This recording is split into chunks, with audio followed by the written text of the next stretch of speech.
जल जंगल जमीन इन पर किनका अधिकार है। जल जंगल जमीन इन पर किनका अधिकार है। Hello my dear student and my friends, Amitabh education hub में आपका स्वागत है और हम पढ़ रहे हैं भारत की प्रमुख जनजाति आदिवासी यानी मूल निवासी के बारे में। आज हम चर्चा करेंगे कि जल जंगल जमीन इन सभी प्राकृतिक संपदा पे आखिर किसका अधिकार है। तो जाहिर सी बात होगी कि इन सभी संपदाओं पे वहां के लोकल निवासी का अधिकार होगा।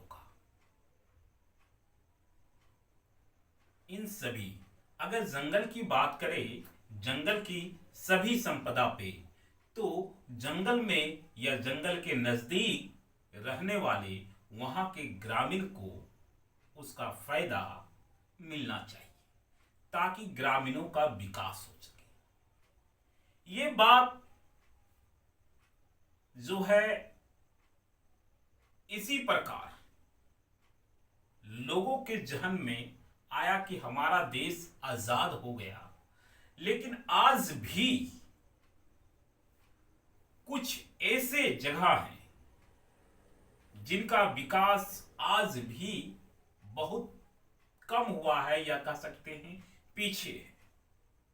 उन्हें बेवकूफ बनाकर कोई और लूट के ले जा रहा है।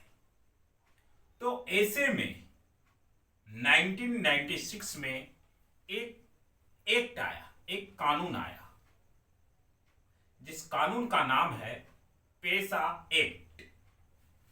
ठीक है, पेसा एक्ट का यानी PESA panchayat extension to scheduled area, अनुसूचित एरिया को, क्षेत्र को जो है सबसे पहले डिनोट किया गया।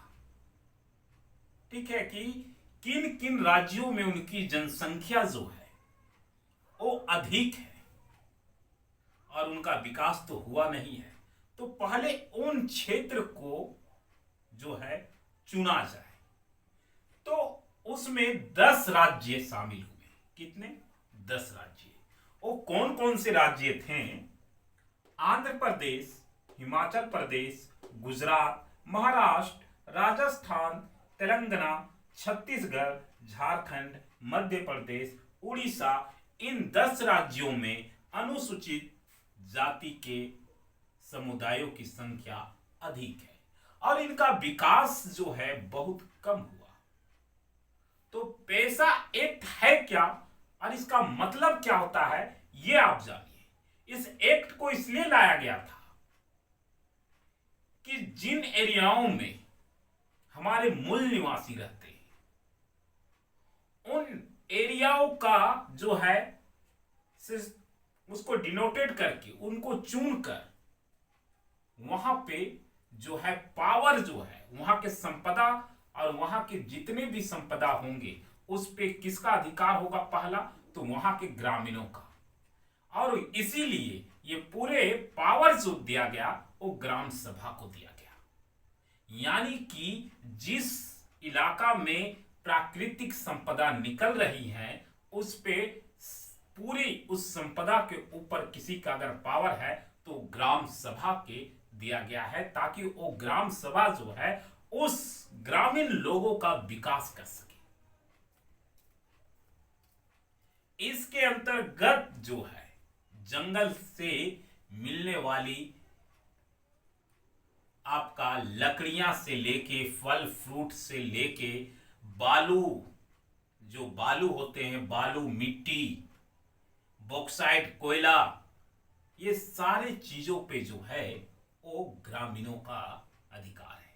ये एक्ट को इसीलिए लाया गया था ताकि ग्रामीण क्षेत्रों का विकास हो सके और ग्रामीण क्षेत्र का प्रगति हो सके, डेवलप हो सके। लेकिन ये एक्ट जो है वो मात्र 8 राज्यों में लागू हुआ था। 2 राज्य उनमें थे जिनमें झारखंड और उड़ीसा, ये 2 राज्यों में लागू नहीं हुआ। झारखंड में मांग चल रही है बार बार इसे लागू करने के लिए। कोर्ट ने एक बार आदेश भी दिया था 2023 में कि पैसा एक्ट को लागू किया जाए।